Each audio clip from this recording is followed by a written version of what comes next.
And here we go. Hi, everybody, and welcome back to the Popular Music Books in Process series, a joint project of IASPM US, the Journal of Popular Music Studies, and the POP Conference. I'm Carl Wilson, one of the series organizers, along with Eric Weisbart and Kimberly Mack. Before we get started, I should tell you that this is the final PMBIP session for a little while, so we're going to take a breather and do some regrouping.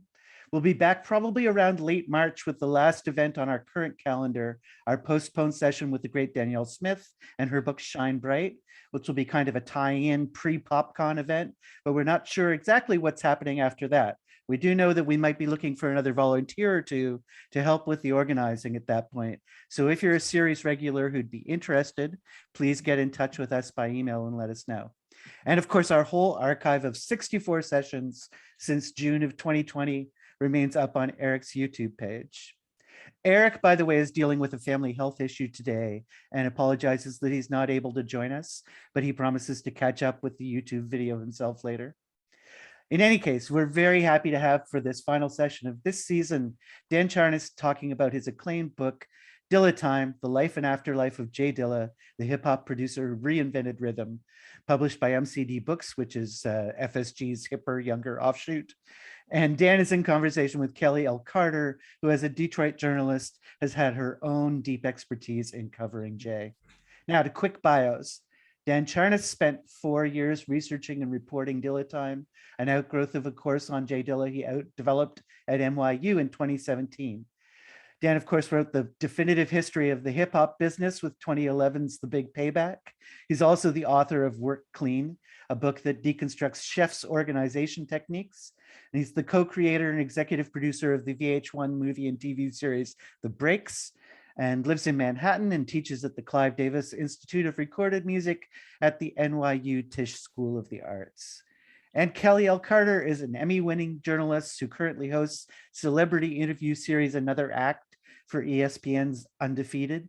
She's a Michigan State U grad, former Detroit Free Press arts reporter, and a regular TV commenter. As an entertainment expert who's interviewed too many of music's and Hollywood's elites to list here now. As always, during the conversation, please post your questions as you think of them in the chat sidebar. And in the last part of the session, Kim will use them to call on you for the Q&A. And of course, we also encourage you to use the chat for comments and conversation. However, we'll ask our guest speakers to ignore the chat while they're presenting. You'll be able to respond in the Q&A, and we'll send you a copy of the chat transcript later so you won't miss any of the comments. So finally, now I'm very happy to ask Dan and Kelley to take it away. Hey, everyone. Hello. Hey, Kelley. Hi, Dan. How are you? Thank you for joining me. I want to say, listen, I've often said that writing a book like this is like rowing a little rowboat in the middle of the Atlantic Ocean by yourself, and you can't see the shore behind you and you can't see the shore ahead of you. And so this is like kind of rowing it into shore. And, you know, the person I really wanted to talk to is Kelley L. Carter, like sort of for the first event. And here's why. In many ways, Kelley was, as a journalist, an arts journalist based in Detroit, really the first person to tell some of these stories about Detroit hip hop, about JD, about Slum Village. But then she took a really important role after JD's death, after James Yancey's death, in doing these extensive reported pieces for the Detroit Free Press about his struggle with illness and his mother, Maureen Yancey's, helping him through it. And then a few years later, when there were some problems with the Yancey estate, she also did a huge article for Vibe magazine called Dollars to Donuts that is hugely influential. And so there's a sense of, as I walk this path, I'm really walking in Kelley's footsteps. So, first thing is, to acknowledge that, but also to kind of check in and to talk about how it all started with Kelley. So thank you for being here. Wow, thank you for that. Coming from you, that means far more than you will ever know. But it also makes me feel like I have much more responsibility in what really is a very detailed account about a beloved producer. So thank you for any small part that I played in that, because what you did is nothing short of amazing. Well, thank you. Crazy, So crazy, but crazy, amazing. absolutely crazy. So, I want to acknowledge just a couple of things. I'm going to do like an 8-minute reading of a section from the book about the creation of donuts, and then we'll talk. And before I get started, I just want to acknowledge this is, two folks who are not here. The first is Greg Tate, who, sort of feeling him and his, the loss of him in the past year, just super helpful and supportive of things that I guess all of us have done, and certainly of my efforts, and just want to acknowledge him and praise his name. And then the second is James Dewitt Yancey, J Dilla. This is his birthday today. And I wanted to share with you something that just happened today. And I think this is the first time this has ever happened. This just went up in Detroit, Michigan, off of I-75 on the east side. Very first billboard of anything J Dilla, I think, in Detroit. So, and crazy, like, have you ever seen a publisher do anything like that? Could have, I mean, come on. So yeah, kind of crazy. All right, so I'm just gonna read a little bit. It'll be about like 8 minutes or so, and then we'll talk. Okay, so here we go. On March 16th, 2005, Marine rolled James out of Cedars-Sinai in a wheelchair. James had sought to keep his illness a secret. Until recently, he had told Q-Tip only that he had carpal tunnel syndrome. He could no longer play it off. Hip-hop message boards like those on OK Player and other websites contained posts discussing J Dilla's brush with death. Journalists who phoned for interviews were alerted to his condition. The week after his discharge, James downplayed things in an interview with Anselm Samuel of XXL magazine, who asked James if he had been in a coma. Nah, man, James answered. The rumors were like, JD is dead and all that, but I was just in the hospital for like 2 months. I was in ICU with all types of tubes, man. It was crazy. I was out of it for like most of January. James continued to attribute his health problems to poor eating on the road. And in response to a query about illness cutting into his production time, he mentioned that he had been working while in the hospital. My boy brought a sound system and some vinyl through, so I was in the hospital making beats. In truth, he hadn't created much music at Cedars. James emerged from the hospital to find that Kanye West had done the majority of the production on Common's new album, B, save 2 tracks that James had recorded before his long stay. But being bedridden for 2 months did convince him of 2 things: that he could use his tiny Macintosh laptop to make beats, and that he could and should use every piece of time he had to make them. As James strengthened, he often called Peanut Butter Wolf to take him record shopping, and the owner of Stone's Throw would drop whatever he was doing and go pick James up. Lately, they've been favoring Rockaway Records in Silver Lake with their huge selection of grungy 45s. After one trip with Wolf and Madlib in the spring of 2005, sitting in the Rockaway parking lot in Wolf's car, James played them a new CD of beats made largely from the records he had been buying there. He'd given it one of his playful titles that derived from the name of some unhealthy food that he shouldn't be eating in his condition, like Burger King, Pizza Man, or in this case, donuts. At first, Wolf wasn't sure what he was listening to. These weren't warm neo-soul JD beats, nor were they like the unstructured raw Dill Withers tracks he'd created since his move to California. These were tiny compositions, moving from place to place in little more than a minute each. Instead of large open spaces on which an MC might rap, these were filled with hectic scratches and stabs of vocal and instrument samples. And the manipulations themselves were of a different kind than Wolf had ever heard James do. In one track, looping part of an old Jackson 5 ballad, All I Do Is Think of You, James suddenly halved the tempo and stretched the loop out to cover the doubled space while keeping the pitch constant. This kind of time stretching wasn't possible on an MPC. He'd done all these beats right on his laptop via his Pro Tools software, which enabled James to see the waveforms, dice and recombine them, squeeze and stretch them in ways he'd never before attempted. Created in a burst of energy after James' discharge from Cedars-Sinai in early 2005, Donuts emerged as a complete thought. This is blowing my mind, Wolf told him. I think this could be an album. For real? James said, surprised. I put this out as is, he said. James handed Wolf the disc, saying that he'd flesh out the ideas a bit more anyway. Wolf quickly made copies for the crew, but while Wolf pressed the idea of releasing Donuts as is, Egon countered that they should be focused on starting the next J-Lib album. It wasn't just about the commercial potential, Egon argued. James himself had told him how the J-Lib project got him healthy again, and Donuts wouldn't be much of an album anyway, the 27 brief tracks clocking in just shy of a half hour of music. But Wolf was adamant that they not ask the ailing producer for more than he had already given them. James' health was still precarious. He was now going in and out of Cedars for short, intermittent stays.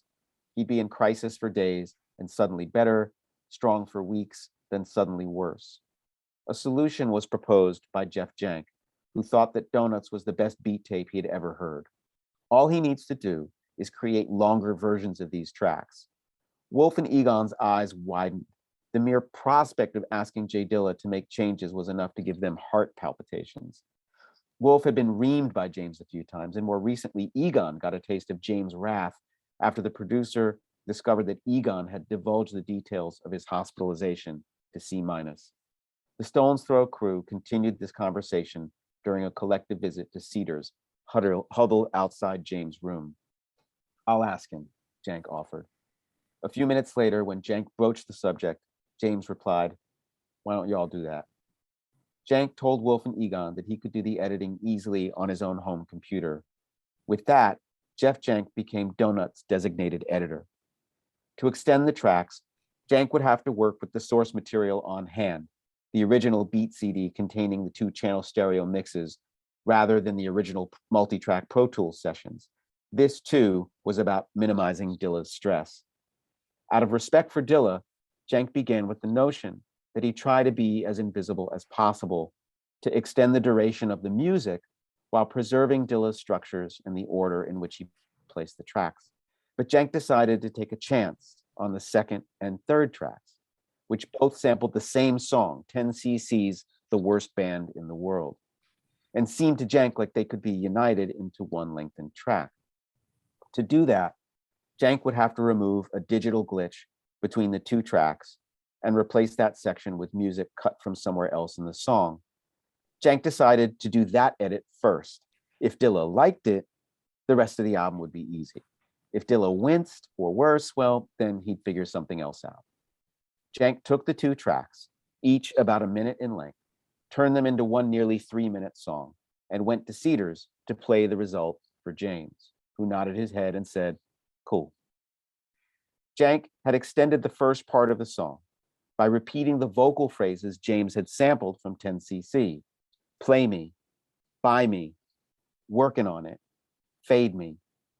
Jank duplicated that final phrase as a bridge to the second half, words that were so distorted and sibilant on the original 10cc record that the word fade sounded like another word entirely, save.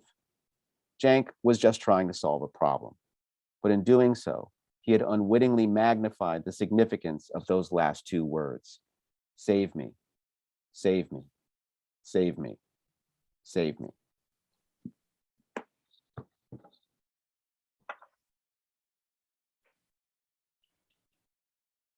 So good. Yeah. So good. Feels heavy. Yeah. Yeah. But you know, I guess I chose that part of the book, and that hasn't been any excerpted anywhere, just because this is a discussion, I hope, about the power of myth and the duty of reporting, and that I felt like I was kind of working in that space. Mm-hmm. Yeah, well, thanks for listening. And, you know, I want you all to meet the early Kelley Carter, who was a reporter, a dogged arts reporter in Detroit. How did you begin, you know, as sort of in many ways the mother of this story? How did you begin reporting Detroit hip hop? Well, so first off, I have to really just credit, I mean, you know this, it all, to me at least, starts with a really good editor. And I have to credit my editor at the time, Steve Byrne, who's still a good friend of mine right now. And even though he was my editor at a daily newspaper in Detroit, he still to this day probably one of the best editors that I've ever had. I think a second best would be Danielle Smith, and another one, Rob Kenner at Vibe, who is the editor who reached out to me to write a piece on the estate. But I mean, if I can kind of go back to the beginning, I am about to age myself, which I love doing so much. But I arrived in Detroit, a newly minted graduate from Michigan State University, around the same time that the hip hop shop was still going on and these rap battles were happening. And I remember so vividly the day that a friend of mine, his name is Corey Takahashi, I don't know if you've ever crossed paths with him, but we were friends from Michigan State. And his first job was at Blaze Magazine, which was a hip hop magazine. Jesse Washington, who was the former managing editor of Vibe, was the new executive editor there. And he called me from New York. In my office, we often used to do that because it was cheap to call your friends out of state from your office phones. And he said, he was laughing as he said this because he was so disturbed, but he was like, there is this kid out of Detroit, this guy, not a kid, he's older than me, but he's like, this guy out of Detroit who is about to blow. He was like, he's batshit crazy, but I think there's a story in this for you. And I was like, oh, really? He's like, yeah, he's a rapper. I'm like, what's his name? And he said, his name is Eminem. And I literally wrote down in my notebook, like M ampersand M. And I was like, question mark? I was like, okay, like, I'm going to get to it because, you know, as I often tell like student journalists, for me, the secret to success, or at least to my success, has been whatever newsroom I've walked into, I would immediately look for the holes in coverage, like what people weren't reporting about before, because I use that as my lane to get in there and kind of stand out. And at the time, I was coming in as like basically a year-long fellow, and I really wanted to be hired out of that fellowship and to be made a staff writer. So I was looking to develop something for myself. And at that time, Detroit did not have a national music scene. It had Motown left in the 70s, and that was like the end of Detroit's story. No one at that time, because we're talking the late 90s, was talking about Detroit's electronic scene and the impact that it was having, because it was so underground. That, you know, none of the big guys are hanging out and trying to report on that. And everyone who was making music on a national level from Detroit, really, they weren't talking about it. You know, like Aaliyah was probably the biggest thing, you know, in R&B world, but you know, she had a Chicago license plate on the back of her debut album because, you know, R. Kelley obviously produced it. She wasn't claiming Detroit. So it was a really tough time, you know, to be an artist, I think, coming out of Detroit, because I think people probably looked at it as a demerit. And so then here comes this crazy white dude, you know, named Eminem, who was rapping about all types of crazy stuff. And I remember the time I was like, I refuse to write a story about the representative of Detroit hip hop being this like white guy with blonde hair talking about like, you know, dismembering bodies or whatever it was. Like, I'm like, this cannot be the story that I come in and write about. But what happened is, you know, hip hop definitely became a beat for me in Detroit. And I was really interested. And I guess this is honestly translated throughout the course of my career, even where I am now with Hollywood, is that I always just wanted to find the humanity in people, because I think for me, I wasn't really looking to write stories about like remixes or people who were making music just because they were making music. I was looking for something like deeper, even if I didn't know how to identify it back then. I was just looking to tell good stories that happen to exist, you know, in this world. And so I started reporting around, because at this point, everybody like cared about Detroit. By the time we get into 99 and M's first album is about to drop, like I remember watching like MTV and seeing like Missy Elliott, who I was obsessed with at that time, saying, Dre's got this kid, this white dude, y'all are gonna love him, blah, blah. And I was like, wait, Missy Elliott is talking about the candy guy? Like what, like what is happening, And so I was just trying to tell stories around that because everyone else is paying attention to it.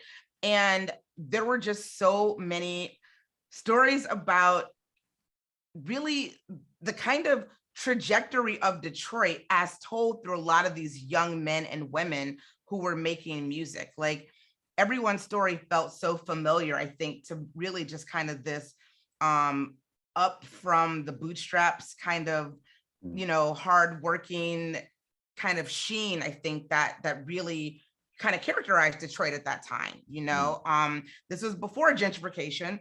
This was, I mean, my office was in downtown Detroit, and at 5 o'clock or 6 p.m. when the whistle blew, like everyone was racing to get out of the city. But now you go in there like Lululemon stores and like beautiful 5-star restaurants. There was a Coney Island, but that was like that was the thing. There weren't these multi-million-dollar stadiums that were in Detroit at that time. There was in fact a Starbucks that was coming to the city of Detroit off of East Jefferson in 1998, and that was front page news for the Detroit Free Press. Starbucks, yeah. So to give you like that context of where Detroit was at that time, those were the stories that I was telling. I was meeting up with oh my God, his name just flew right out of my head, and he just had this really great song with Kanye. I was meeting with him at that Starbucks. I mean, it was like, it was just such like a great time, I think, to be a young reporter, because it has so much energy and so much dedication to telling stories that no one else at that time, was really telling.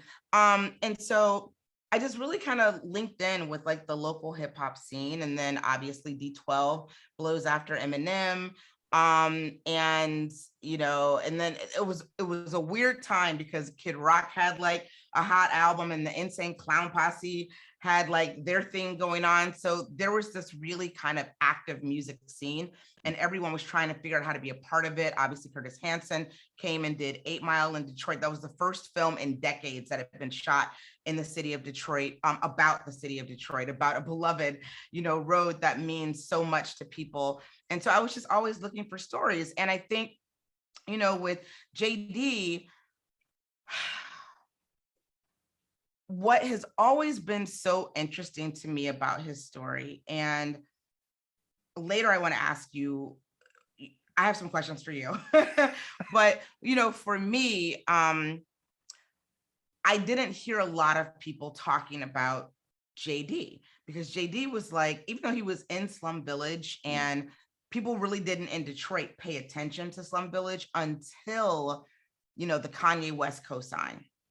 So you had to wait for Kanye West to make an album and then become famous from that album, and then do a track with Slum Village. Everyone in Detroit's like, oh yeah, Slum Village from Detroit. But, before then, collectively, Detroit was not talking about Slum Village. And that was very true of a lot of hip hop artists. Like I would talk to this rapper, Fat Cat, who I think you talked to in your book, or at least you referenced to my note in your book. And he told me this story of when he was being interviewed by a reporter overseas. One of the questions that this reporter asked him was, do you buy your own groceries? Like, or do people mob you like at the grocery store? And he was like, A, yes, I do buy my own groceries.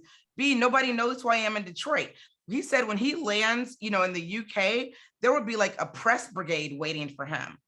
That was not what was happening in Detroit. And that was very true with a lot of artists in Detroit. And I think that JD was part of that, even though he was making music and remixing music for a lot of the big artists. No one really was making, and I mean, no one outside of this very insular, like Detroit hip hop community, was understanding that this kid from the east side of Detroit was the guy who was doing the Janet Jackson remix or working with Q-Tip or Pharcyde. That came much later.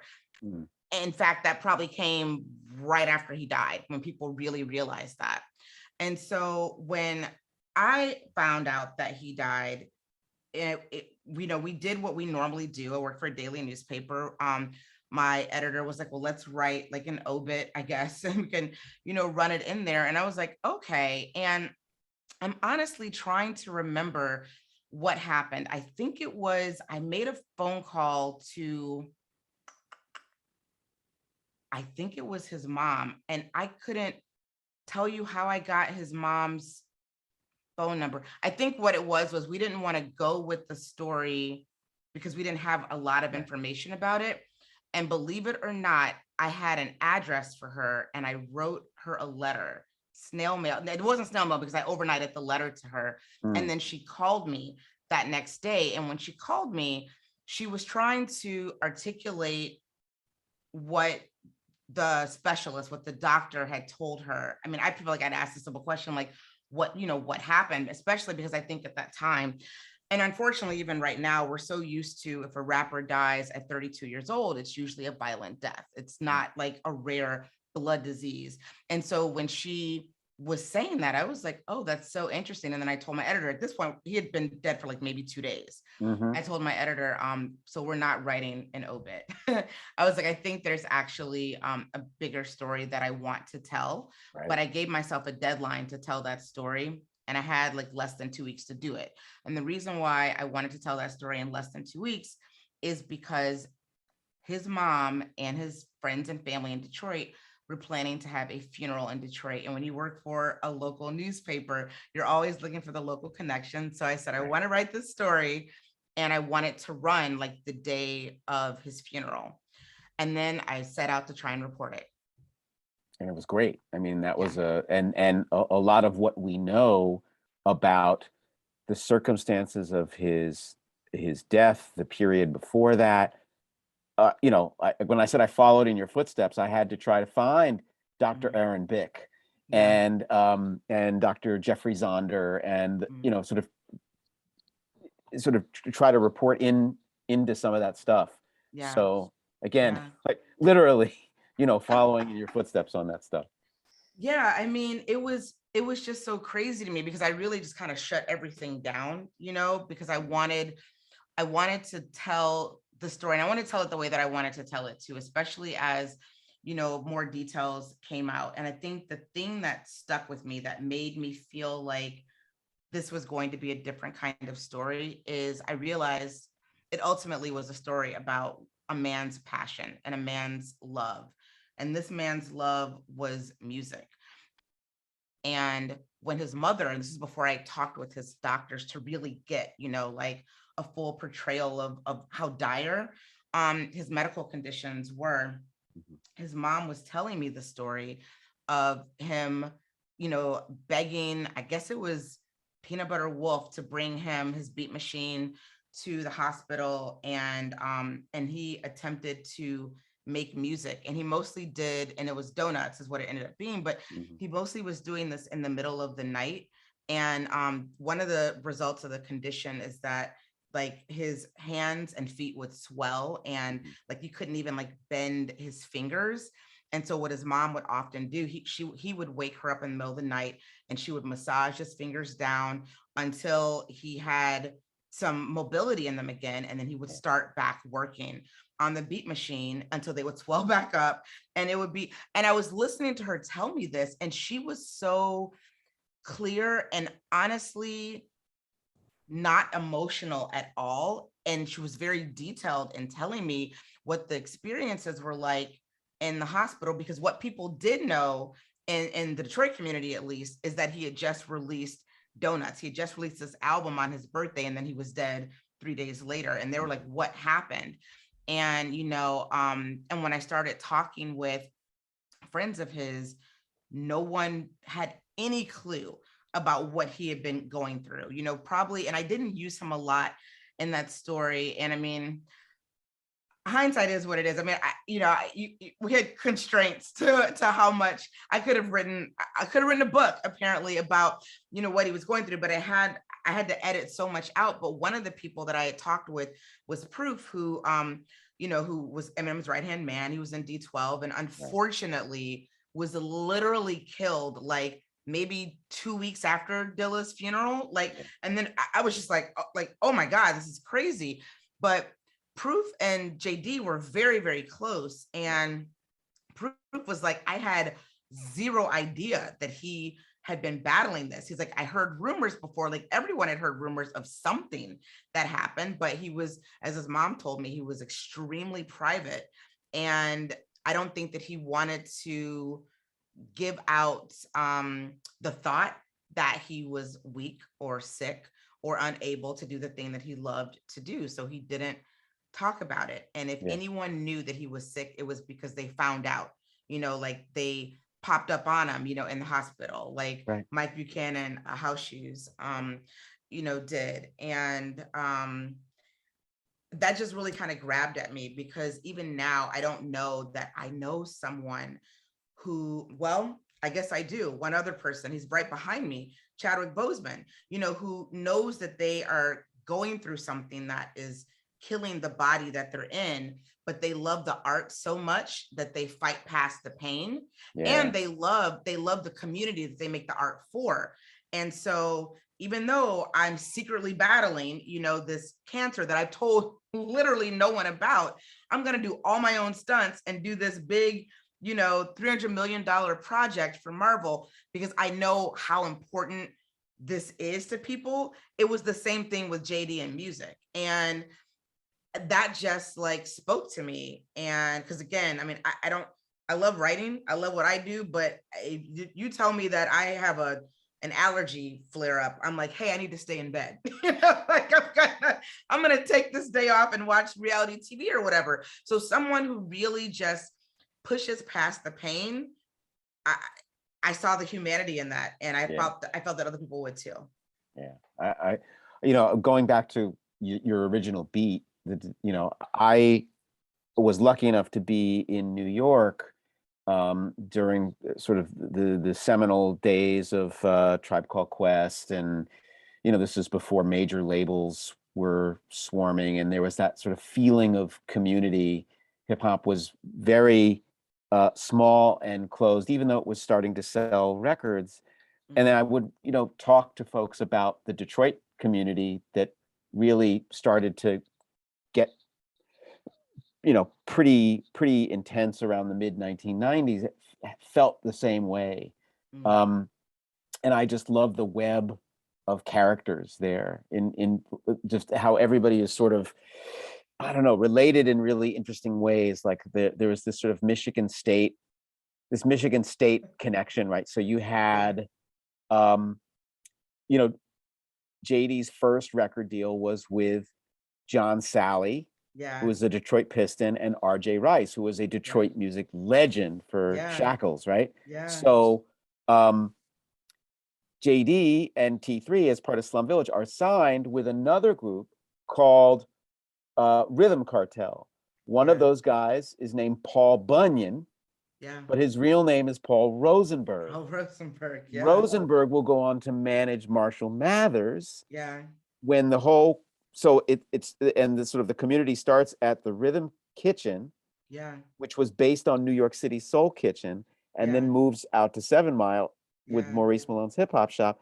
And then you have Paul Rosenberg going to Michigan State with Jessica Care Moore, who was the manager of the Hip Hop Shop before she blew up on the Apollo and became a great spoken word poet. She doesn't like spoken word poet.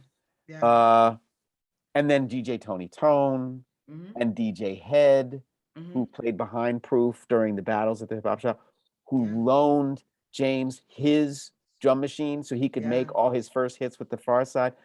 And then Fat Cat is in there. And DJ Dez. And so I felt like those folks needed to be inscribed. I'm so glad you put that in the book. I mean, I can remember Paul. Now, Paul and I were not at State at the same time, because he thankfully is apparently one of the few people who's older than me in this business. But I remember being a student working at my college newspaper, the State News, and him coming up, trying to like campaign for us to write about his talent. So, he's been grinding and doing that for a really long time. And it all, as you're very correct about this, is interwoven. I mean, I'm sure this is the case in other states too, but in Michigan, the college circuit, obviously, I mean, back in the 90s, I don't know if this is true now, but back in the 90s, a lot of those smaller like bands, or I guess in this case, rappers, would come through and perform to college audiences. That's how they would make a lot of money. And then they would sell, their tapes after the shows. And so Paul would be up there all the time. Kid Rock would like come in the newsroom like all the time. Like it was just a thing. And it's just so funny because obviously those guys very much blew up, years later, but it was definitely a Michigan State contingency, like for sure. Yeah. So I felt, sort of as somebody coming in from outside of Detroit, like that was really important to document. Yeah. And then the other part of it is going to the latter part of your coverage of this story. I had to dive into, every court document I could find on the estate of James Dewitt Yancey. I had to track down the former curators of the first estate. It was like a first estate and a second estate. Yeah. And just a tremendous amount of still, conflict, right? Different versions of reality, different versions of interpretations of people's motivations and things like that. And you were tapped by Rob Kenner to do that story as well. Yeah. So at that point, well, let me like take you back, like if I can really quickly, because like I'd mentioned earlier, I don't think that people in Detroit were the everyday person was walking around saying, oh my God, there's this guy named James Yancey, JD, Dilla, whatever we're calling him at the time, who was making music. Like people just they didn't have that awareness. So when I reported that story out and it talked to all those people and interviewed them, the story thankfully ran, and we decided instead of putting it on 1A, when you're a newspaper reporter, you always want the big stories to be on the front page. We decided to keep it in the feature section, but on the cover, because we wanted to maintain the integrity, because I was breaking some rules that we normally would not have done. Like we use profanity, we weren't dropping the F word in there, but we were using profanity in that story. And we were referring to people as their monikers. Like I didn't want to use Peanut Butter Wolves. I felt like that was just so important to the integrity of the story. Right. And so we decided to keep it there. And this was before, the BuzzFeedization, and I say this as a former BuzzFeed employee of news. So this is before things were going viral, but that story went and this was kind of in the beginning of newspapers getting on the internet. It went so big and so massive. It was translated in, in like Asian countries all over the world. And I've never in my life, even to this day, as long as I've been a reporter, had that kind of response to a single story that I have done. And I was so shocked. I was getting, because our phone numbers were listed at the bottom of our phone numbers and email addresses. I got so many emails, but I received so many international phone calls. But the calls that I remembered, again, being a Cub reporter at the time, I remember when Questlove called. And he left this voicemail for me and was like, I just had to call you and tell you how much I love the story that you wrote on JD. Like, I learned this, blah, blah, blah.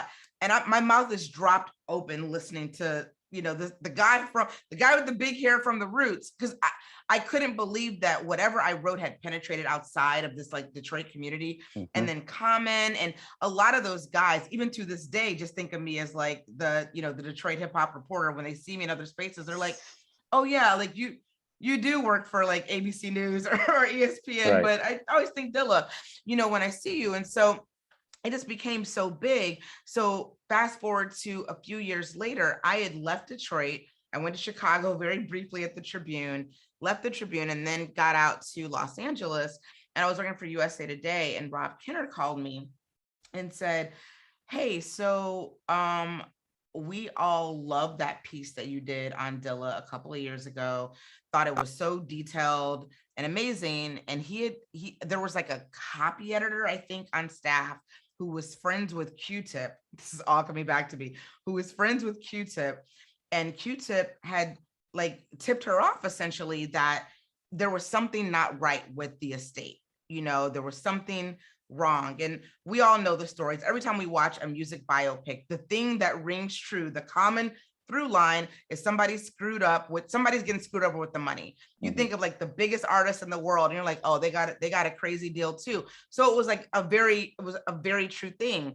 And so he called me and said, can you look into this and do this investigative piece? And I'm like, oh my God, I write profiles. Like, I don't know if I'm an investigative reporter, but I really wanted to write something for Vibe magazine because I loved the magazine so much. So I said, okay, I'll take a crack at it. So I found myself literally down at like LA Superior Court, pulling files, court documents, doing things that I had never done as a journalist before. And I was doing this as a freelancer because I wanted to be able to tell someone that I wrote something for Vibe magazine. And then, you know, spending time at that house in Hancock Park that he talked about that he moved in with Common, because his brother had moved out to LA at that time and was living there. And it was, you know, kind of this museum of you know, Dilla's, you know, music making tools, basically, that was there, and talked some more with Ma Dukes, with you know, Maureen Yancey, his mother, Common, Q-Tip. So at this point, because I'm writing for Vibe and everyone has an awareness of what was going on with him, everyone wanted to talk about it, especially people who were upset that people were taking music that he made and making music, but not paying into the estate for it. Right. And that his children were going without because of that. So that's how that Vibe piece came to fruition. Yeah. And I tried my hand at being an investigative journalist. Well, but you did, you know, and I felt like, you know, your piece answered a lot of questions, and then there were some questions that we all had that came from it. And so that was part of the mission of Dilla Time, for sure. Yeah. Hey, speaking of questions, guys, I just wanted to point out we're like 10 plus minutes away from when we were planning to go to Q&A. So Kelley, this might be a good time to transition if you have a few questions for Dan that you want to get in before we do that. Yeah, no, thank you for that. I mean, Dan, honestly, you know, because I think Detroit is just used to feeling, and I say this as a, even though I live in LA, I'm always going to be a Detroiter. I think we're so used to people not giving a damn, you know, and not paying attention to our contributions and what we do. And for someone like Dilla, because he wasn't, you know, a household name, what made you want to write about his story in, like, I mean, in extensive book form? And what was that pitch like to publishers? I mean, as someone who has not written a book yet, I know that, you know, they want to know if they're going to get a return on their investment, essentially. And I would feel like a producer that they may not have been aware of, life story, may not have been the easiest sell for you. It actually wasn't necessarily an easy sell, right? Okay. It wasn't like there were a million publishers who were scrambling for it. There were some publishers who were driving strong to the hoop, but it started essentially as an outgrowth of the course that I taught here at NYU in 2017, and we took all 20 students to Detroit with us on a field trip. What? Yeah. That's amazing. But that was, and again, encouraged by Jason King, who had always sort of wanted to do something, our program to do something in Detroit. But it went back to my first trip to Detroit in '99 to work with JD when I was working with Chino XL, making an album for Warner Brothers. You know, we went down to the basement, Common's there. Have no idea they're making like Water for Chocolate at the time. Oh, wow, yeah. And I left my camera at the Athenaeum. What? Because I was like, oh, I brought it because we're going to go to the Motown Museum. Yeah. I wasn't thinking I needed to document, right? I didn't think I was visiting Coltrane. He was my favorite producer. Yeah. But I hadn't gotten there yet because I'm slow. And then the second part of it was about 9 years later, I met the woman who is now my wife. She's from Detroit. So that became, so there's a love story to this as well. Yeah. And what's very interesting is that, well, you know, I won't digress.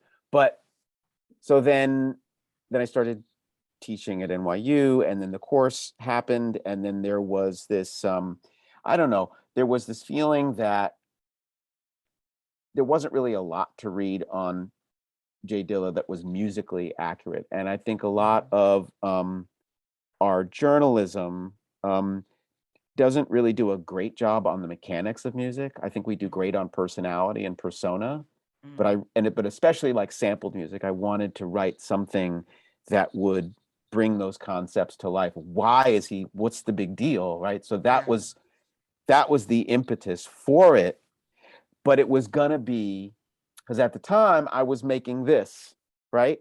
I was making TV. So I'm thinking, okay, I'm gonna do a little science book about music.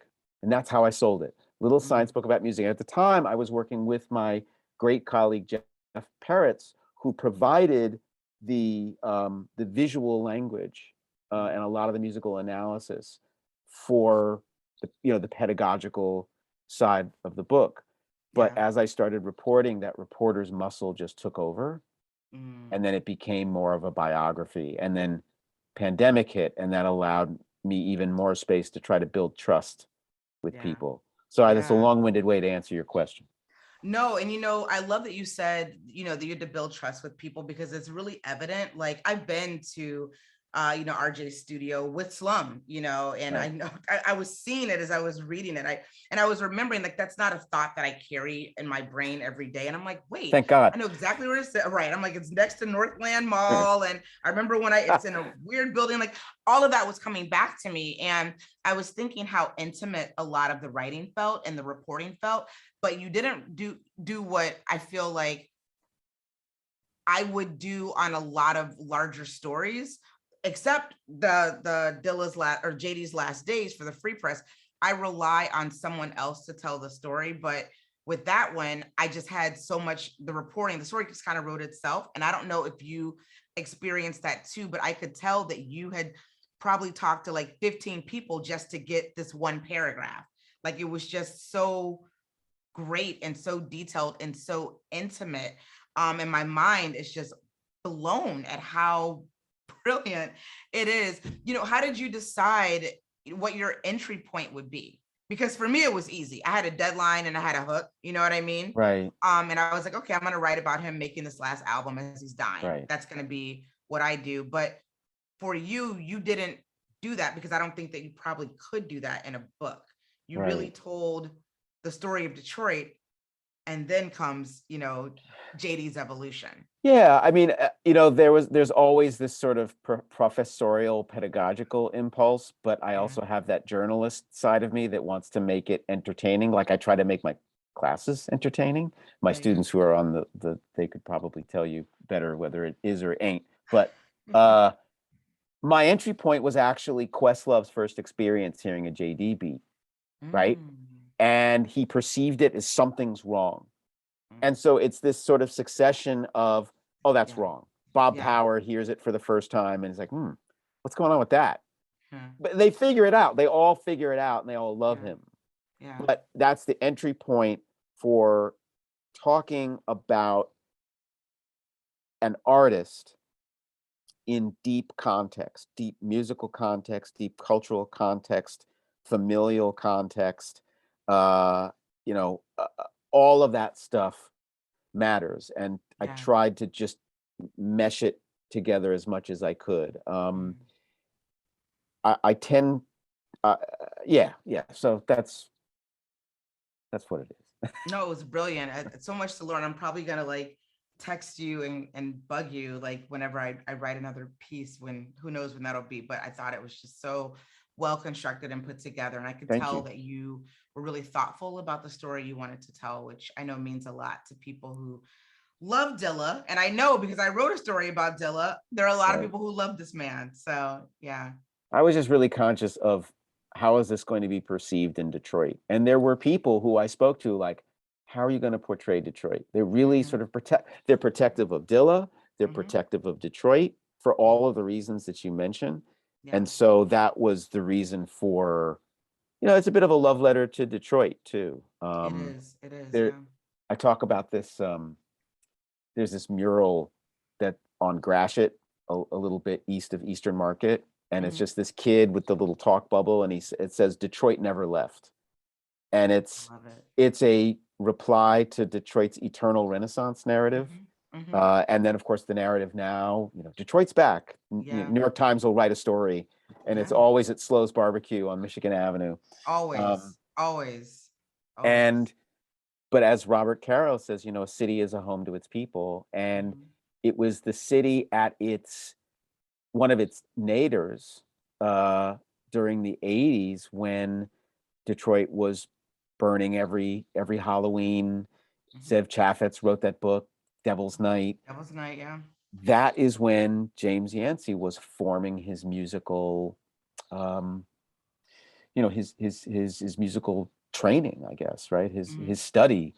And with all of that stuff that was going on, Detroit was still producing things like The Scene. Like, what city produces that? This TV show, for those of you who don't know, was watching. Right. It was like Soul Train on acid. It was like otherworldly dance moves. Yes. But a lot of my Detroit education happened because I just happened to be lucky enough, to have been in the D with JD, and also to have my wife. Like, I'm going to take you into Detroit. I'm going to show you the Heidelberg Project. Oh, I'm going to tell you about the scene. I'm going to give you that education. And it's, and then other people, once I started doing the course, there were people like Jamon Jordan, an incredible historian, people at the right. Right. No, he knows everything about the history of Detroit. Yeah. And then people like Herb Boyd and so it took a while. It took a while as an outsider in many ways to get the story. But it's important that we get the story. That's what we do. We get the story.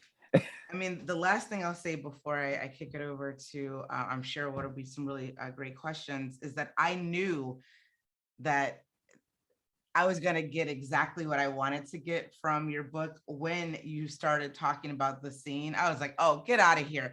Nobody knows about the scene. I don't know if the scene has ever been written about outside of like people in Detroit. So I knew that it was going to be very nuanced. And I love that it was nuanced without the need to over-explain, which I find to be the case with anyone when we talk about Detroit, whether it's in cinematic scope or in a book form, it's always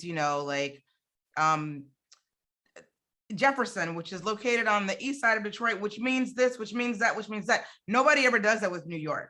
They're just like Marcy Projects in Brooklyn, and you're supposed to just okay, let me Google it. I guess that's what I need to do if I want to get context on what they're actually trying to say. But I love that you were very nuanced and layered, and I loved it. So that was great. Thank you. Again, I'm just any Detroiter, I'm like, check. Thank you. That was the aim. Detroit is great, and that's why we took our students there. Yeah. Because it's nothing like being there. And what's really interesting is one of the former students of my first Dilla class works at Tidal, and it recently sort of had a discussion with Tidal. Put up this really great.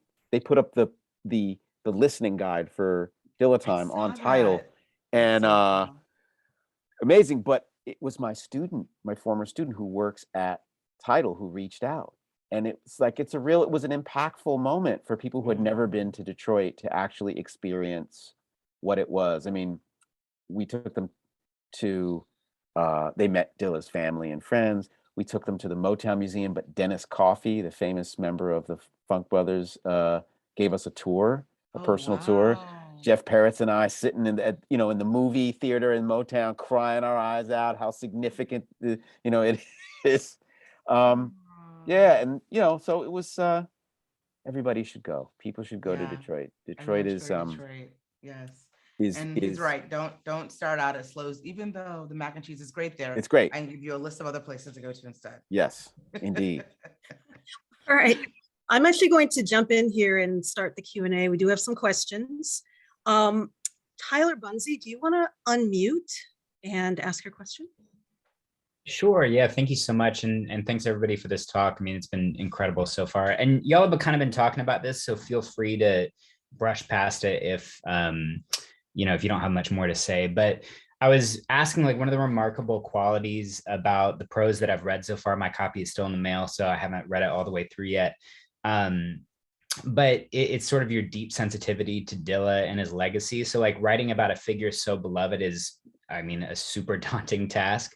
How'd you approach writing this book from the beginning and throughout the process to sort of maintain the tension of like sensitivity and the rigor that to me is a hallmark of your work when I'm thinking about The Big Payback or something like that? Like there's a sort of detailed rigor that is really irreplaceable. And so how do you kind of, and it's almost like the style of your prose is like romantic without being romanticized. So I'm curious if you can talk a little bit about like how you, it's kind of a silly question, but like how do you I'm a romantic. I fall in love with my sources, right? Okay, yeah. And maybe for some reporters that's not a good thing, but for me it's necessary to create empathy, you know. And the thing is, I'm falling in love with two sources who are in conflict with each other, deep conflict. So in some ways I have to credit my mother, who is a long-term psychotherapist and marriage counselor, because I feel like what I've just done is done marriage counseling with 200 people.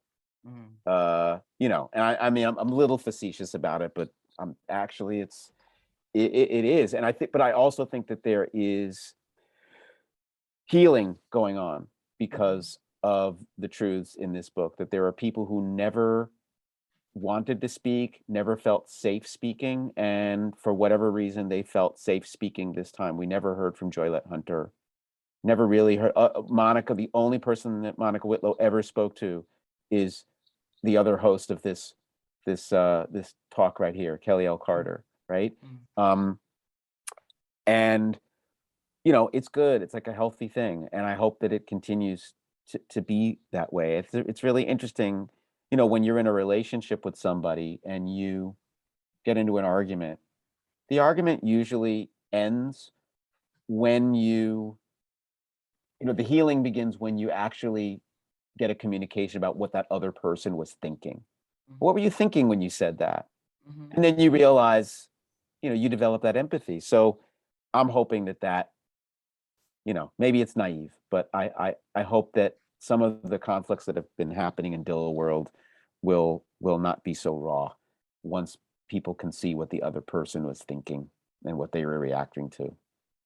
And can I just say, I love that you said you fall in love with your sources, because I thought I was the only person that felt that way. Yeah. And for me, that also means feeling very protective over my sources, and also feeling some weird sense of ownership about what happens to them after they talk with me. You know what I mean? So I feel like kinship with you on that, because I think that's something we don't talk a lot about as reporters, because it feels like we're supposed to be very, not combative, but far more like stoic, I think, in nature. But yeah. Yeah, and I there are parts of it that I understand, and I've had to pull myself back from it. Sure. You know, two different sources are talking about a particular conflict, and I have to go get a police report with a FOIA request, right? To sort of figure out, okay, can I figure out what really happened here? But yeah, romantic. It is a little romantic. Thank you, Tyler. All right, great. Emily, Morty, do you want to unmute? I do, yes, thank you. Thank you both so much. This is so amazing. My question, it actually has to do a little bit with the protectiveness that Kelley was just describing, and Dan, with your early invocation of the concept of the power of myth. I think it's easy to see it would be easy to see a project like this as a kind of myth busting project. So what I wanted to ask about is more which myths or which particular myth maybe you came across, like sacred myths that you felt it was important to protect and preserve. I don't know that I actively preserved any myths in this. I don't think that. It's funny, you know, I've even presented some truths about some things, and people read right past them, right? Donuts will eternally have been created in a hospital bed, even though 2/3 of it was created at home, right? But people need that. People want that. I talked a little bit about like the symbology of Dillo, like the donut is sort of, it's this religious symbol. It's the halo. It's what we, you know, what we associate with J Dilla. And my goal was to try to bring the grid back, which represents an earlier part of his history, which is the scientific analytical part of Dilla. People tend to talk about music artists, but especially Black artists, in terms of like, it's just feeling, right? What a great feel. But he also thought about this stuff deeply. So that needed to be in there for balance. As far as myths are concerned, you know, I wanted to know, did his father really ghostwrite It's a Shame? Did J Dilla actually produce the hit version of the album version of Got Till It's Gone? Yeah. You know, did he actually produce Donuts in the Hospital? You know, a number of different things. And so I tried to report as much into them as I could.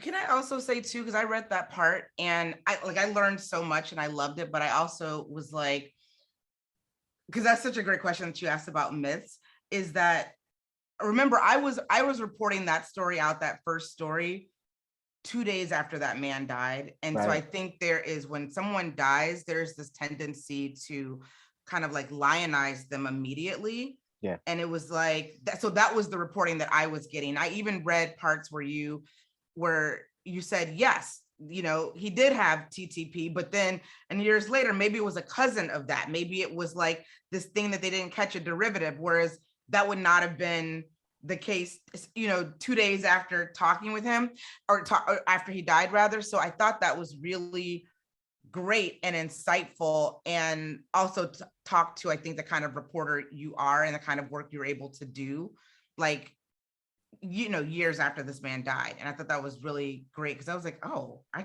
thought he did all of Donuts in the you know, in the hospital and Cedars-Sinai, because that's what I was told. But I was told that 2 days after he died. And I think when people die, you're like, oh my God, they're the greatest guy ever. But you know did what? All these amazing things and this, you know, and then you're like, you know, 2 years later, they have their bad days, you know, or whatever the case may be. But reporting is actually an evolution and a group project in a way. We're all reporting into this story, right? And so we need to build that story. So every bit of reporting counts. Yeah, and then the other, you know, thing about myth, you know, Dilla was a stutterer, and he didn't speak a lot as a result of it. He was very careful, and that's how I think, in many ways, why he became a listener, a really, really good listener. And so Dilla became sort of a cipher for people. We project onto him what we want to see. And one of the things that you hear a lot, especially in the sort of the religiosity of Dilla, is how humble he was. He's so humble. He's so humble. He's like, that's not what the reporting bears out, right? He was quiet, but he wasn't humble. He was struggling to be heard and seen. It is difficult to be heard and seen when you can't use your own name in your productions. And it is also difficult when you keep changing your name. Yeah. And that's also part of him trying to figure out who he is. He was Silk, then he was John Doe, then he was JD. You know, then Jermaine Dupri became JD, so he couldn't be JD. Then he was J Dilla, then he was Dilla. You know, it's a lot. Yeah. All right. Sean Peterson, I think you had multiple questions. Do you want to pick one for now? And there might be time for another one in the end. Yeah, thank you so much. Thank you both for this Sean Peterson. Wonderful. Oh yeah, what? Yeah. No, the Dan Charnas and the Kelley Carter. Thank you so much. So I really appreciate all of this. And Dan, I'm working my way through the book, enjoying it. But I wanted to ask you, I'm reading with interest the quotes, the conversations that you recreate between people in the book, and I just wonder how you approached this aspect of writing the story, this history. What is the duty of reporting, as you put it earlier, in reconstructing conversations between people in this story? It's a good question. I like to write a story like this in the third person omniscient, which is an extra duty. And so if I'm writing as if the reader is behind the eyes of the character, then one of the things I have to do is yet another thing that a lot of reporters will not do, which is read parts of the text back to the person who has given you the interview or the people who have given you the interviews. And so when the sources are clear about what the dialogue is, or the thoughts are in a particular scene, that's what I transcribe. And if it's sort of clear that it's really not clear, then I use italics instead of something in quotes. And I think I say something like that in the beginning of the book. But I do try to check and double check with the participants in any scene about that. But I do think it's important, at least for me as a journalist, to write in this way because I want fundamentally people to read it. I want people to have an engaging experience with story. Did I answer your question? All right, great. Tina Alam. Don't know if you are here still.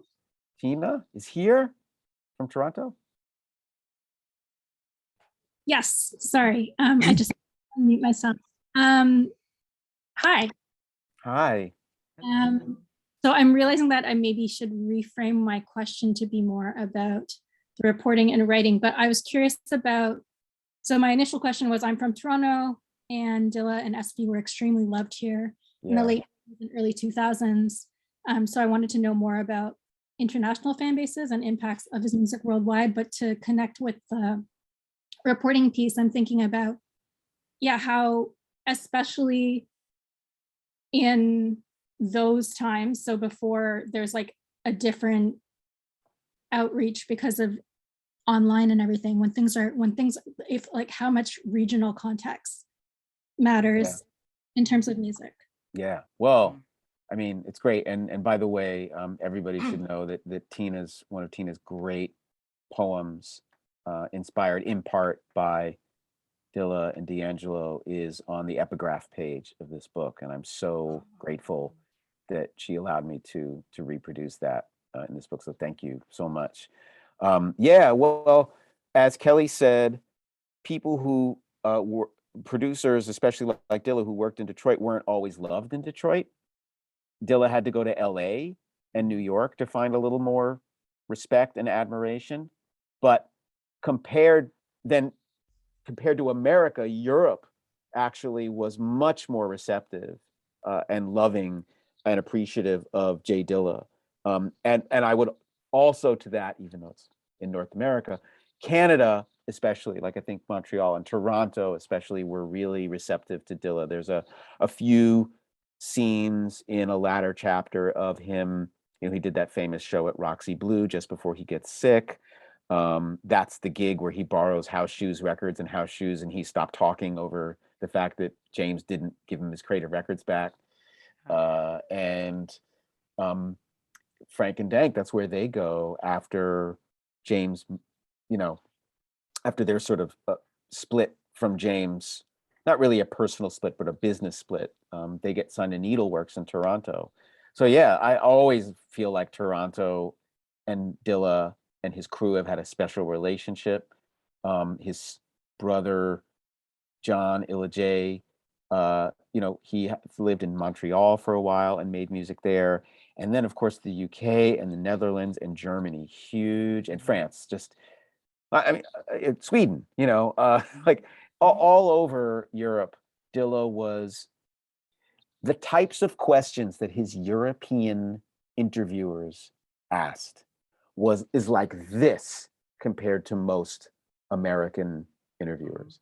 And I think a lot of that has to do with, again, the segregatory legacy of our music business, right? Britain doesn't necessarily have that bifurcated system. So an artist like Dilla has a lot more of a chance there than he does here in many respects. And maybe that's true for Canada as well. Yeah. I mean, I'll also add something I was thinking that I didn't necessarily, I don't think I shared this with you, Dan, but like Dilla, and it's so important to say this because you do say this in your book, but he really, yes, he changed the course of music, but as far as Detroit is concerned, he really inspired all of what people, I mean, this weekend, Marshall performs at the Super Bowl. There would be none of that if it weren't for Dilla. Denon Porter, who was in D12, but he also outside of Marshall is like the most successful guy out of that collective, and he made a lot of his money producing tracks for a lot of people, and he very much is a disciple of Dilla. He told me years and years ago what really kickstarted the Detroit hip hop scene was when Dilla came back from LA or New York, and he pulled up at the hip hop shop in a white Jaguar, and everyone was like, oh shit, you can make like money off of this. This is crazy. Yeah. And he said that day he will never forget, because that was the day that everybody got serious about making music in Detroit. And then fast forward to years later, and I mean, Dilla had probably been gone for a couple of years, and I had mentioned that story to his mom, and she laughed and said, you know, that actually was not his Jaguar. That was Frank's of Frankendanks. Frank's sister. Yeah, Frank's sister's Jaguar. Yeah, she was like, he borrowed it like the day. Right. And I said, that's crazy. And when I went back and told Denon that, he was like, you have got to be bullshitting me. And I was like, I'm not. But I said, but had you known that he had borrowed that car, would that have changed things? He's like, probably, because it was so tied into like, you get to buy a luxury car if you put your nose to the ground the way that he did, and then came back to show everybody how to do it in Detroit. Yeah. And that was just such a game-changing moment for everyone, which I thought was really cool. Yeah. And, you know, it's funny, you made me think like Eminem is sort of a specter in this book rather than a character. Like his manager, you know, Paul Rosenberg's more of a character. Sure. But Eminem starts as just this kid at the hip hop shop, Proof's little buddy, and Proof is Dilla's partner in Funky Cowboys. They had a group together. I did. And then the next time you see Eminem, he's an aspiring MC. JD is at a little college radio interview, and JD is the most successful hip hop figure in Detroit, and he gives £1 to Eminem on his way out. They're like ships passing in the night. The next thing you know, Eminem is signed. And by the time JD gets his picture in Vibe as part of the Soulquarian spread, you know, that 2-page spread in the year, it was like mid 2000, it's Eminem and Dr. Dre on the cover. So there's a switch. Yes. And Maureen tells this story of asking, she wondered if James was bothered by that. And I think he played it off. He said like, you know, there's a time for everything, lady. Don't worry about that. But he had to feel some kind of way. Yeah, of course. Of course. That was one of the questions I got a lot right after he died, was did he and Eminem ever do any music together? I got that question a lot from people. Yeah. And I reported around it too, and no, like, you know, that's the answer I got was no. Right. He didn't. New York radio wanted to know that question. Actually, Rosenberg, I think it was at Hot 97 at the time. But he was like, please tell me I was like, they didn't know. Yeah. At all. Yeah. And the world it's not too late, honestly. He can still do a Dilla track now. True. You know? Yeah. True. Yeah. Although really my wish is for D'Angelo to finish the track of JD's that JD gave him that he didn't finish. That'd be awesome. Yeah. Yeah. Juliana Walsh, do you have a question you want to unmute and ask? Yeah, hi, thank you for speaking. I can't turn my camera on right now, but yeah, I just wanted to ask, what was the significance behind providing the musical analysis by Jeff? Give more context for his artistry. Sure, yeah. I think that Jeff and I, just from the time that I started teaching the Dilla course, Jeff and I, you know, I checked everything with Jeff. Jeff was my teacher in terms of figuring out how to express certain things in musical language, but also how do you do it? How do you talk about musical principles without using notation? I just saw, like, if we use notation in this thing or waveforms, we were going to lose people. So it sort of Jeff's brilliant pedagogy is the grid usage. And of course, I immediately see the grids and I'm like, oh my God, well, the grids go with Detroit, right? Dilla was born in a conflicted polyrhythm, right? There's a grid on 3s, there's a grid in 2s, but they don't kind of fit together. And Dilla was born right there. So that's a a great metaphor and a way to sort of teach the music theory while you're teaching Detroit history, while you're introducing the familial history. And frankly, when I first delivered that chapter to my agent, I love him. He loves me. And because he's honest with me, he's like, I don't know if it's gonna work. So it's like a Hail Mary. That swing time, straight time chapter, just whew, and I hope people catch it. I think they did. Like, that's the weird thing. It's the most convoluted kind of trickeried chapter with the biggest conceits, and it's the one that most people talk about, not the biographical ones by far. Like, and maybe it's because it's at the beginning of the book and it's a long ass book and they haven't finished it yet. Interesting. Thank you so much. Timothy, I don't know if you wanted to unmute and ask that question or if that was more of a comment. Timothy and Bernstein. Sure. No, it's a real question. And I think, hi, Dan. Hey. Hey. I think, those of us who are involved with the creation of this book, I will just reiterate how significantly impactful the process has been, like witnessing your process. Those of us who have orbited it over the years, way back from the class, popping up at the class in 2017 to now, it's just such a beautiful thing that you created. You created this just, so my question is kind of half joking, half not, because I know for a fact you have hours upon hours upon hours upon hours of interviews. And a lot of that never made it to print. Yeah. So the historian in me is like, okay, so. Are you making the pitch? Are you making the pitch? I mean,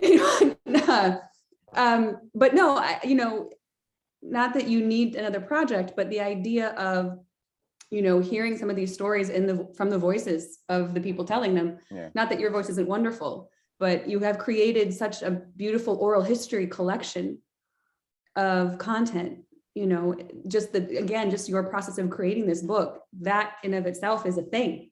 You have the most significant documentation of not just Dilla's life, but as you've been talking about, of all of the people around him and the communities that created him and the communities that held him up for so many years, and the communities that he lifted as well. So that's just, it's a pitch a little bit, but it's also, you have so many hours. Have you thought about, what to do with that? And will the world ever hear the interviews that, never made it into the book? Well, thank you for that. And by the way, one of the most amazing stories that did not make it into the book in the kind of detail that I wanted it in there was yours. I love that story. I love you talking about your experience writing your thesis in college, basically almost living out of your car in DC when you first got there, working with, Lonnie Bunch and that like super, super important, context. Again, it's about sort of loving the people who are all part of the story. But the most significant, part of your story is a really important part of the end of the book, which is his drum machine, that MPC, making it into the Smithsonian, which the best is part of the tour. Yeah, and there's this scene at the end of the book where Timothy is just watching different people come in, right, and have different kinds of experiences with watching this machine. And what is this religiosity? What is this evocative thing that Dilla does? But to answer your question more directly, I've actually struggled with this question also with The Big Payback, which was not 200 interviews, it's 300 interviews. And not 300 people, but more like, 600 individual sessions. And what I struggle with is on the journalistic side. Many of the conversations I have with people, there are confidences in there. And I'll give you an example. a dear friend of mine, Reggie Osei, you know him as Combat Jack, wanted to do a podcast on the life of Chris Lighty. And he had very little source material, and he knew that I had it. And so we talked about it, and I decided to give him what I had, but I felt the responsibility, even though Chris was not with us anymore, to edit out things that he said in confidence. These were some things that he said about other people, information that he didn't want out. And so that's just the biggest part of it. It's like, that's a grant, you know? I'm still trying to get the grant to see if somebody will do the great online discography, the living discography of J Dilla, that will link all of the different beats to the different people who've made them. My students kind of started it in the first class in 2017, but that would be great, folks. All right, there's a little bit more time here. I don't know, Sean Peterson, if you want to ask one more question and then we call it a night. Yeah, I'm down. Thank you. As long as I get to ask a question after Sean, I promise it's a quick one. Cool. Dan, I was wondering about your use of the word mistakes. I heard you give an interview to the Jazz United podcast a couple of weeks ago, and I noticed the use of that word early on in the book, maybe in the first 20 pages or something like that. But then you're obviously also, you acknowledge the virtuosity of the man and his ability to do what he wants with the music. And so I just wonder about your choice of that word and how you square mistakes with virtuosity, how you understand those. I don't know. I think in that particular case, when you're doing media and you're on a podcast or a radio show, I tend to shorthand things. And I realize that a lot of the ways that I portray musical concepts in the book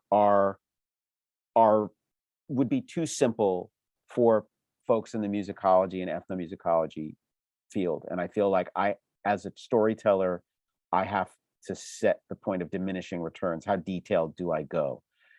But to answer your question, I fall squarely on the side of intention. I really feel like he loved the sound of error, but he made those disjointed sounds with intention. And so the thing that I talk about in the book is this sort of rosebud moment that he has with this movie, A Piece of the Action. It was the third part of the trilogy, the Sidney Poitier trilogy that started with Let's Do It Again and Uptown Saturday Night. And so Mavis Staples, Curtis Mayfield wrote and produced, and Mavis Staples sang the theme song, A Piece of the Action. And I remember he mentioned it in some interview that he did with Mad Mats in Sweden. And I was like, what? He mentioned it just in passing as this sort of impactful thing where he got his time sense. And so I listened to the song and there's nothing. It's it's completely straight, right? Nothing weird about it. And then I just decided, okay, well, maybe I'll watch the movie. And that was it. Because it wasn't the theme song as it aired in the first part of the film. You had to wait to the very end of the film. The theme song comes back. But this time, the Hollywood folks, the Foley people, have added the sounds of hand claps, but they're coming in and out of sync with, and I don't know whether it's because of the performance or whether it's actual, the analog equipment would come in and out of sync with each other. But you listen to it, it's on the listening guide. If you look at the Dilla book, dillatimebook.com, if you go click listening guide, it is there, is one of the videos listed. It's like listening to voodoo. It's uncanny how much that sounds like the rhythms on that album. So for me, again, I feel my job here is to highlight the intentional part of it. Whether he would have articulated it in the way that I articulated it, probably not. But he did say, I do it because it's the way I bob my head. Like, that was kind of how he articulated it. And his brother says it too, like it's how we move. It's the physics of movement. And I want to acknowledge that I discovered your work, Sean, like in the last sort of months, when I was working on this. So I don't know if you've gotten to it, but you get a mention later on in the book. Oh, no, so, man. Yeah. Cool. Thank you so much. No, but like you're one of the few people in the field, right, to to begin to source some of these things to him, which is great. And that's all I'm trying to do. I'm just trying to make sure that this time field, people know how it happened. It wasn't a result of just him turning the timing functions of his drum machine off. They were intentions. So mistakes with intention. Does that make, or intentions that sound like mistakes? Maybe mistakes at first and loving it later. Right. Mistakes at first, loving it later. Sure. It's all Thank you. good. Kelley, did you say you wanted to ask a final question? And then we will. I do. And it's absolutely controversial, but it is something that must be asked. Dan, what is your favorite Dilla track and why? Well, if I had to pick one, it's funny, Marines is the same. I think one song that is super indicative of his time feel, of his qualities as a singer, songwriter, is his remix of SpaceX song Eve. And you can't find it on any streaming service, but you can find it in the listening guide on dillatimebook.com. Okay. It is, Maureen says she listens to it every morning when she wakes up. And I know why, because it's like a sunrise. The song is like a sunrise. It's an unbelievable, remix, and it's just incredible. Yeah, so that is, and what's yours? It's more commercial, honestly, but it's I mean, Raise It Up. I just love that song. And I think I love it because to me it embodies the thing that made him famous. You know what I mean? It mixes like the beat machine and soul music. Yep. Also, I love hearing him rap on it. I love how it starts. It just, you know, he woke up out of bed. He recorded the vocals right as he rolled out of bed because he wanted his voice to sound raspy. To sound like that. Like I love how his voice sounds on that. And that song, whenever I hear it, and whenever I hear it, it's because I'm queuing it up. But it always reminds me of home too. Like I literally feel like I'm back home in Detroit whenever I hear that. So yeah. Home is great. Home is great. I kind of wish I was there right now. I'm gonna be there for 313 Day, so I'm excited about that. When is 313 Day? March 13th, 313. Oh, okay. All right. Maybe I get it. Thank you so much. Thank you, Dan. Thank you, Kelley. This was fantastic. Thank you all of you who came today. Thank you. And this is, as Carl mentioned, we're now going on hiatus, and as we figure out what's next, but enjoy the rest of your evening and the rest of your winter. Thank you. Thank you so much, everyone. Thank you, Eric.